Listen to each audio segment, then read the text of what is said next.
Entrepreneurs have played a large role in the history of the United States. In the past, they were known as the few people who decided to create their own businesses in order to create a better life for themselves and the people around them. That same definition has held true and even expanded in the 21st century. However, sometimes entrepreneurs succeed and their businesses grow into corporate giants that influence the economy, but far too often, due to poor management, unrewarded risk, or just bad luck, businesses go bankrupt and disappear.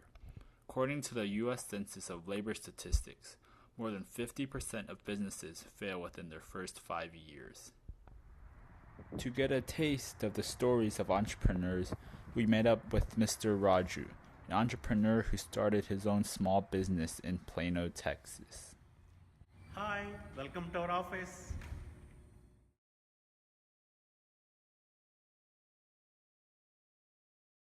My name is Raju. I'm the president of Med Staffing. Myself, my partners George Crosby and Kay Crosby, in 2002, we started Med Staffing Inc. to serve hospitals in the Dallas-Fort Worth area for their temporary staffing needs. The hospitals, they don't have a constant demand. Like if you take a restaurant, they have steady clientele. They have so many people coming for breakfast, so many coming for lunch, so many coming for dinner. Whereas hospitals, there are certain periods. Let's say if there is a flu outbreak, the hospitals are flooded. They don't have the staff to deal with all the patients that are coming in. So for 6 months out of the year, they need a lot of staff. And then rest of the 6 months, they don't need that much staff. So that's where we come in. So in that 6-7 months, when the demand is high, we augment, we support their staff. Oftentimes, the very creation of a company is the most difficult step in its development due to the sheer number of obstacles that entrepreneurs can face. When we first started, we started without knowing how long will it take to break even. In the sense, we didn't know the business.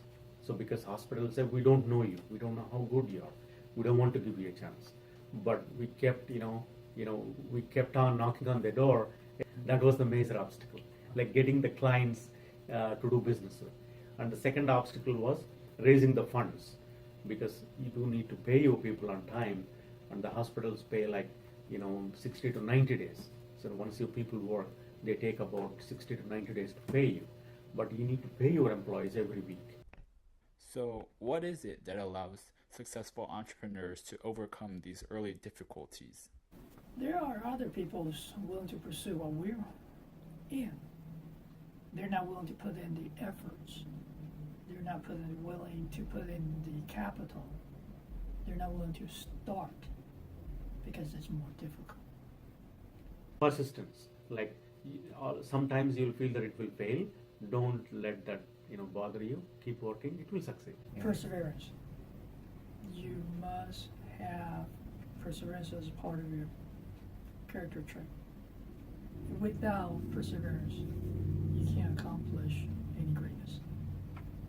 You have to want to succeed, and that's it. Your business actually comes before everything else. And if your family, your church, the wife's shoes, or that car or something like that comes first, then you'll never make it. Business has to come first. You look at these guys that are successful, and everybody says, "Oh, they were lucky." No, the guy worked 24 hours a day, 7 days a week. He's lucky he's still alive.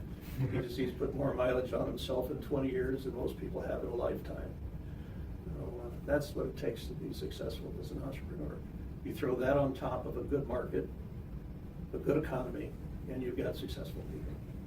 And in the case of med staffing, Mr. Raju's perseverance, relentlessness, and unwillingness to give up really did pay off. In the first two to 3 years, we got contracts with almost all the hospitals. They liked, our model in the sense that there is somebody on call all the time, and we have the people, screened and went through background checks, ready to go. That's what they liked. That was very encouraging, because to get the clients to do business with you, that is the key thing.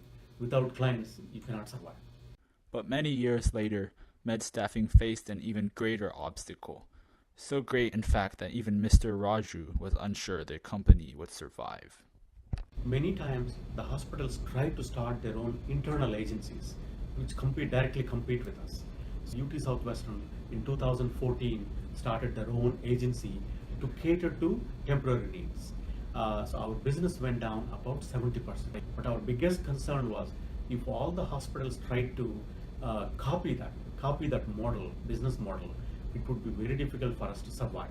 Because if all the hospitals gang up and start business like that, there is no need for services like us. That was uncertain. It was not in our control. The other hospitals like Baylor's or Parkland, they may start something like that. That would that would destroy our business. In the sense, business, we have to have so much revenues to stay afloat, because our profit is based on the revenues. So like that, during that UT Southwestern trial period, we had severe doubts whether we would survive. During that period, I would say our profits went down by 40%. Faced with the realization that the company he had built for nearly 10 years was on the brink of failure, Mr. Raju decided to focus on the one thing he knew hospitals like UT Southwestern could not possibly imitate: the individuality and uniqueness of his own business, med staffing. Country is always looking for people who can do better. It's something different than just run of the mill. What is one thing that you offer but they cannot offer? We differentiate it in a way that we are local. Like any problem, we can just drive up there and fix it. Whereas somebody working from California or New York, so they have to book the flight. And also, we are a small company. We can offer better salaries for our employees. Our model is slightly different in the sense that our screening process is more stringent. One wrong medication may alter the person's lifestyle.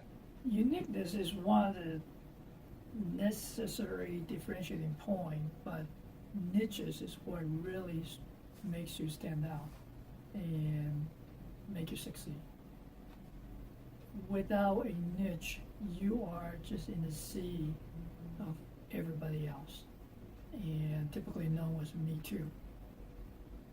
But once you have a niche, you can provide something slightly different, better, then you can set yourself apart. You can set a different pricing structure. You can have a different delivery experience, and your customers, clients will love you instead of just liking your business. Eventually, Mr. Raju's faith in the individuality and uniqueness of his own business, med staffing, paid off. That model didn't work out for them as they planned. So they came back and our business picked up again. One of the reasons that it did not work out was they were slow in paying their staff. Whereas being a small business, we can pay them on time. If they want a daily pay, we can pay them. If they want a weekly pay, we can pay them. Whereas the hospital don't have that flexibility. So that's where I guess one of the problems that they couldn't fix. So that worked out to our benefit, our advantage.